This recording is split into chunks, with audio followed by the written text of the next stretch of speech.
Everyone, thank you for joining us on today's webinar. Before we begin, I would like to announce that we will be referring to today's earnings release, which was sent to the newswires earlier this afternoon. I'd also like to remind you that the conference call could contain forward-looking statements about Destiny Media Technologies within the meaning of the Private Securities Litigation Reform Act of 1995. Such forward-looking statements are based upon current beliefs and expectations of management and are subject to risks and uncertainties, which could cause actual results to differ materially from those forward-looking statements. Such risks are fully discussed in the company's filing with the SEC and SEDAR. The company does not assume any obligation to update information contained in this call. During the webinar, we will discuss certain non-GAAP financial measures. The non-GAAP financial measures are presented in the supplemental disclosures and should not be considered in isolation of, or as a substitute of, or superior to the financial information prepared in accordance with GAAP, and should be read in conjunction with the company's financial statements filed with the SEC and SEDAR. The non-GAAP financial measures used in the company's presentation may differ from similarly titled measures presented by other companies. A reconciliation of the non-GAAP financial measures to the most comparable GAAP financial measures can be found in the earnings press release. Also, I'd like to mention that following the presentation, there will be a questions and answers session during which you can submit questions by selecting the raise hand icon at the bottom of your screen. Your questions will be pulled in the order that they are received, and at which point you'll be prompted to unmute your microphone before speaking. With that, I'd like to turn the call over to your host, Fred Vandenberg, Chief Executive Officer. Thanks, Rebecca. Thanks to everyone joining the call. I'll just get into the quarterly results. Year-to-date revenue is up 2.5%. Still, there was a slight decline in Q3 of 1.9%. Total year-to-date customers have increased by 4.9%, and there's a 4.9% increase in new customers.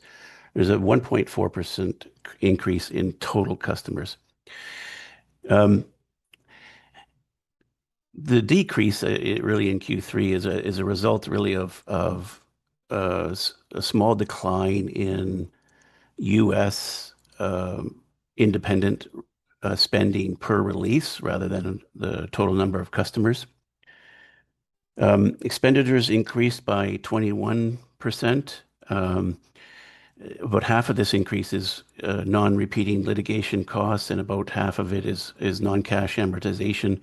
There's also a 3.5% increase associated with R&D infrastructure that isn't currently revenue producing. It's associated with some of the investigations that we're doing, some of the analytics that we're doing, and I'll talk about. These costs are not necessary for the core business as it stands, and are really undertaken to have a longer-term revenue increase. EBITDA is just about, it's a little bit positive, $37K, and it's we're really operating at positive cash flow, slightly positive cash flow at the current time, given our spending on the litigation and capital investments. We continue to invest for scalable growth.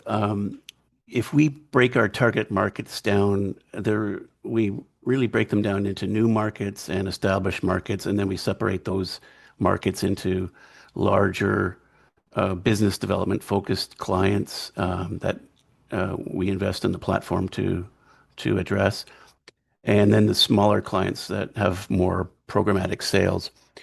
We're very close to providing an fully automated release preparation and payment process for the smaller clients, where we'll just support those with localized websites, local ads, local recipient lists, and combined with some platform investments. I think one of the things that we're really quite excited about is during the quarter we've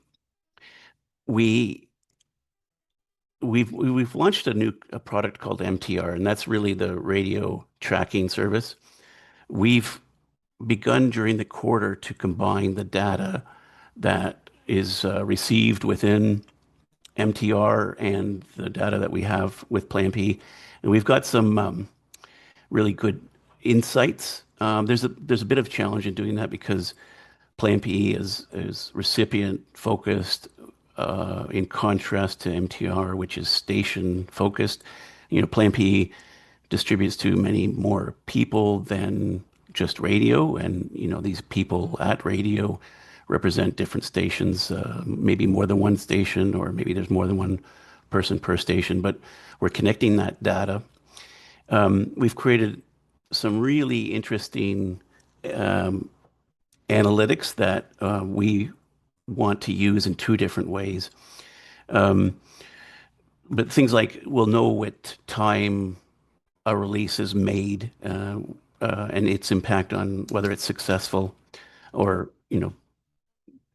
relationships to success. There's some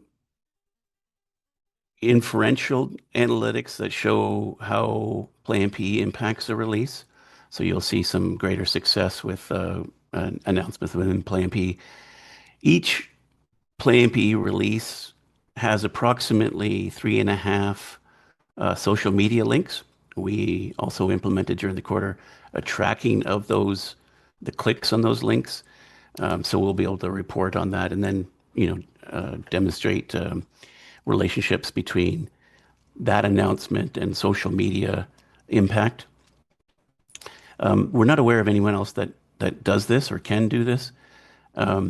Same thing with Meter. There's not a promotional platform that also tracks the airplay data. At least we're not aware of one. And so I think this is really valuable information to our customers that we think will play a part in our revenue growth going forward. At least that's the hope. We're talking with our clients to see what information they would really find useful or valuable. So it's potentially something that will grow. So we're addressing those larger critical clients that, the Walmarts and the mall kind of clients. And also, I think we can package it up as a saleable product. But we're just building out these case studies. And, MTR connected data with Plan P is, I think, a very valuable source of information. MTR itself is growing, but the revenue is immaterial at this stage. It's potentially a very disruptive technology.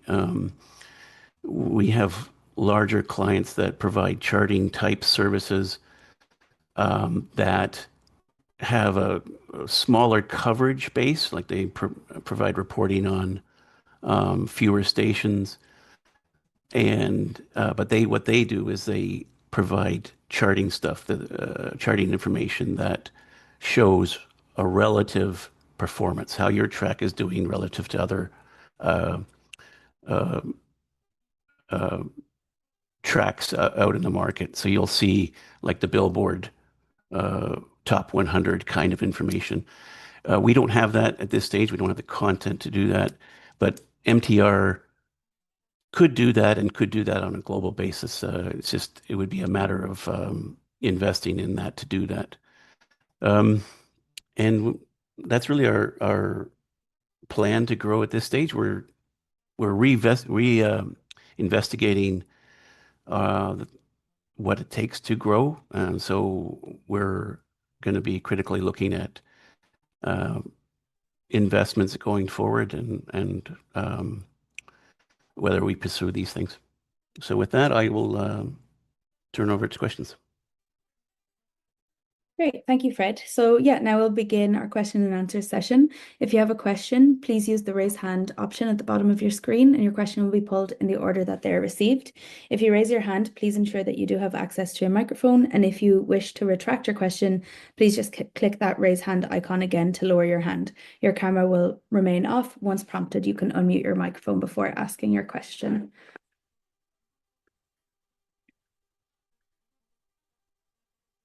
There is a question from Thomas, if you want to go ahead and unmute your microphone.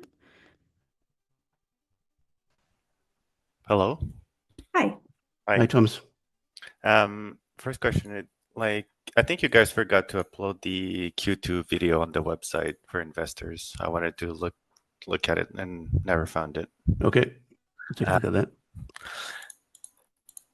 will the CFO participate in next earning calls, or like what's her objectives in the company? I know you haven't really touched the subject. She's kind of new, but can you just give us a little bit of information on her background or what you hope she'll bring to the team?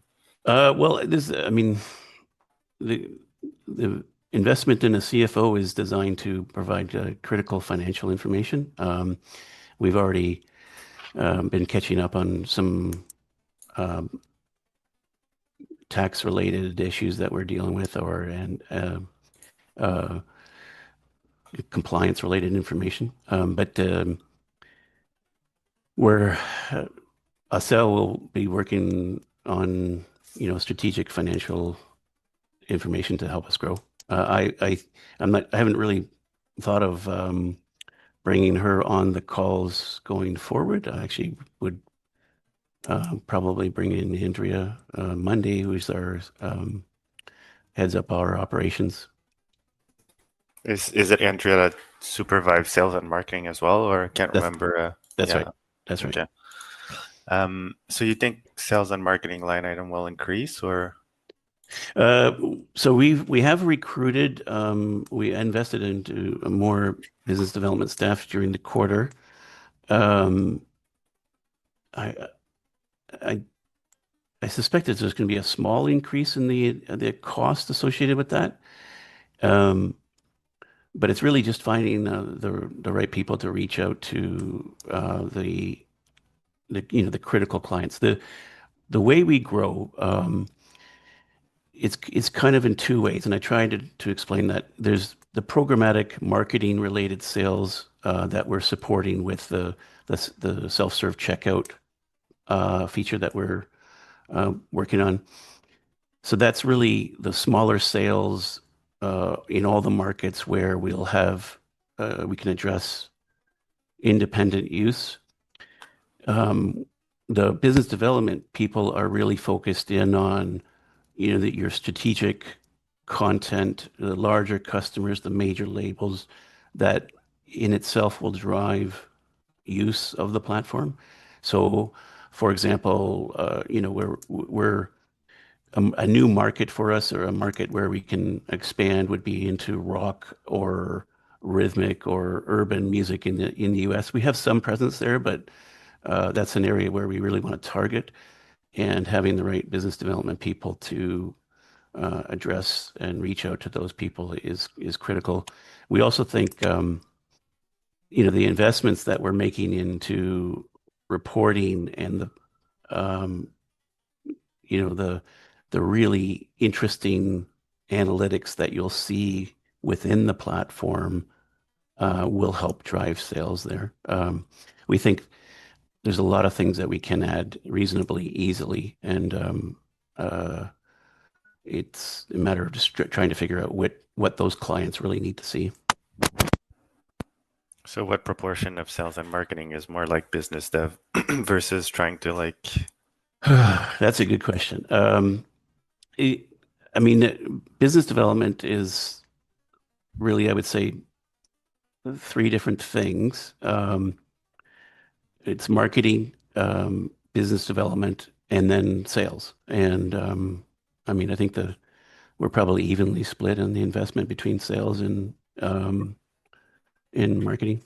or if I could rephrase, how much is what proportion is dedicated, if I can say, to major labels versus independents, or Oh, trying to, like I said, it's yeah. it's probably, if Ah, half and half. Yeah. okay, yeah, okay.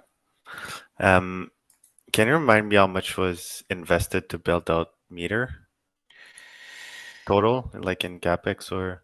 Um, I don't know that number off the top of my head. I would guess it's around. No, I don't. I don't want to speculate on how much that was off the top. I can get that number to you. I guess I can reconcile myself. You'll see capital investments but it'll include a number of investments that have nothing to do with meter. Yeah. Meter certainly has not shown revenue to date that would justify its capital investment, at least not directly. The benefit of it, though, I think is more prospective. It provides support for PlayMPE's relevance itself, so it'll help in sales of PlayMPE. It is a potentially disruptive product itself. So if we could do charting on a global basis, that would be a very significant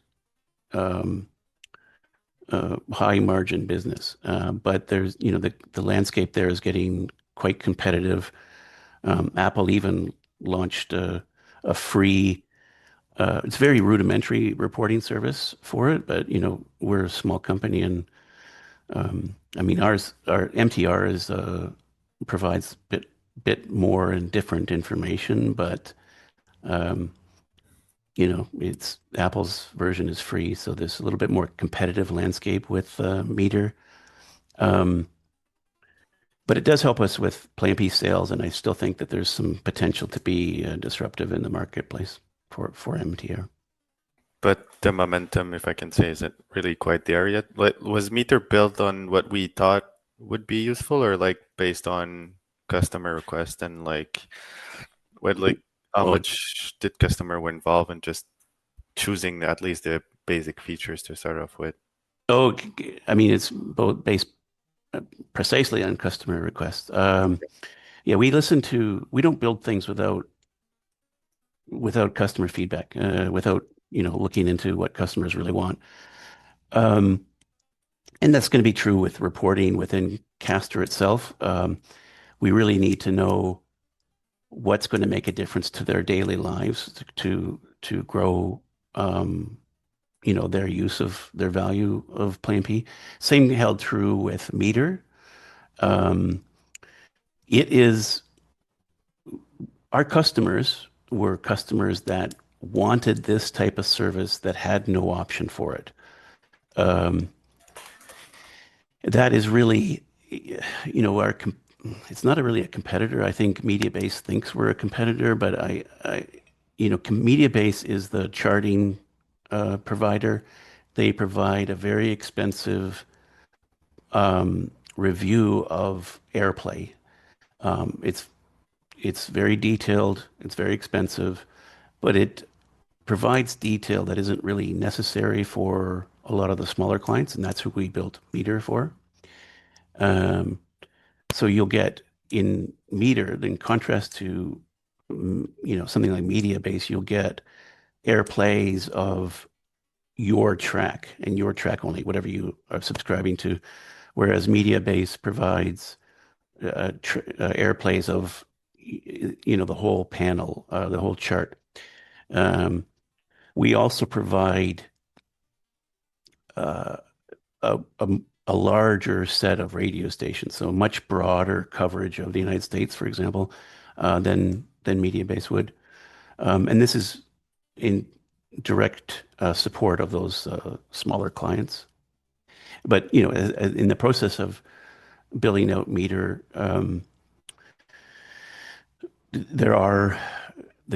the competitive landscape has increased. It wasn't just us that identified this as a target market or an addressable market. Our revenue is growing and small, but it also provides some really fantastic information that combines the promo part of PlayMPE with its success at radio. So you'll be able to identify, like what I said earlier, is if you release a song at 9 p.m. on Tuesday, that seems to be the greatest success so far. It also highlights that there's a very high correlation between downloads and AirPlay, downloads from Play MP and AirPlay, really high impact of secondary announcements, and high impact of including metadata within your release in Play MP. So there's all sorts of really interesting data points that we can leverage at least into sales of Play MP, and that we just created those this quarter. In fact, after the quarter it was completed, but we're still working out on the data on that. But so it will help. It should help Play MP revenue. Thank you. Yeah, I guess I just have a hard time reconciling like total, if I just circle back to sales and marketing, like total amount that was spent in like last 4 years versus like the incremental revenue that it generated. Like I know things take time. I know like on the product development side, it takes time to develop things and sell it. But like, I don't know, I feel it's hard to convince other investors to look into the story when it feels like there's a ton of costs that are being shoved in, not shoved, but like invested in sales and marketing, but that there's not much incremental revenue that's being generated out of those. I mean, there's a certain amount of sales and marketing that is necessary to maintain revenue. Yeah. But I think it's a fair comment. We haven't seen the growth that we have wanted. We have adjusted our investments there. I mean, I think your comment is it's one I feel myself. But we're trying to improve that.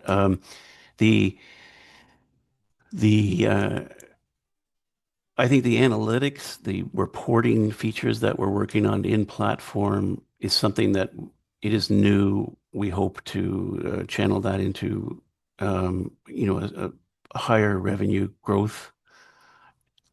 I mean, ultimately, the proof will be in the pudding in the next little while about whether those investments will pay dividends. But we'll make that assessment. We've engaged an outside consultant to take a critical look at our strategy, and we'll be receiving a report later this calendar year, and just to see if there's anything we're missing or different approaches, or whether investments we should reduce investments for growth. I see. Is it on the whole business or just? Yeah, it's on the whole. It's holistic. Yeah. Okay. I see. Yeah, it feels like it's more like the product is most often like the bottleneck, and that it's always on the hope is always based on the next couple iterations of the product. Yeah, I mean, I think that's fair. We were a bit long-winded in addressing those product features. I mean, I don't want to bring up too much from the past, but there was a fair amount of technical debt in moving program languages. That's an investment that's required that we were behind on. So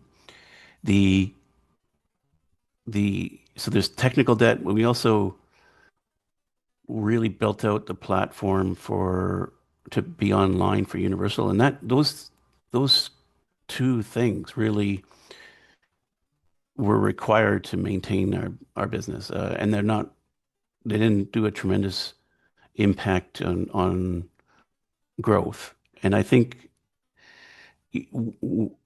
we were recently able to invest in the automated self-checkout portion of the platform, which we believe will help us in that smaller sale in markets where we don't have a lot of independent usage. For example, there's a lot of markets where we have that cornerstone of content that drives use. So we have, just take Portugal, for example. That's one I've mentioned before, I think. But we have very strong active recipient use. We have a curated list for that.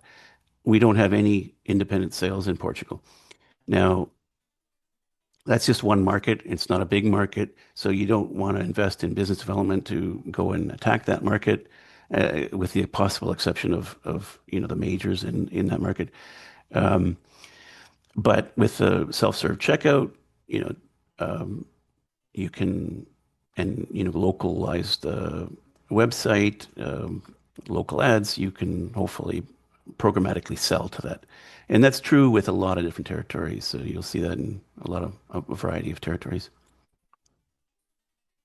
So it's again platform investments that I think it's a fair comment that that does seem to be the bottleneck on a little bit of growth. Yeah. Thanks. That's all for me. Great, thank you, Thomas. Doesn't look like there's any other raised hands, but there is one question in the Q&A box, so I can read it out, Fred. You've been talking about revenue snowballing for at least 5 years now, yet performance remains stagnant and there's no price support for shareholders. How do you explain this disconnect at this stage?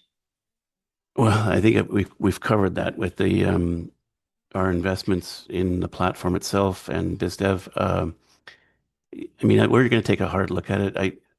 Snowballing or accelerated revenue growth is something that we're targeting, but if ultimately if we can't do that, then we'll have to find a different way to provide a return to our shareholders. Okay, great. I think that is all the questions for today. Thanks, everyone. I'll speak to you in the fall.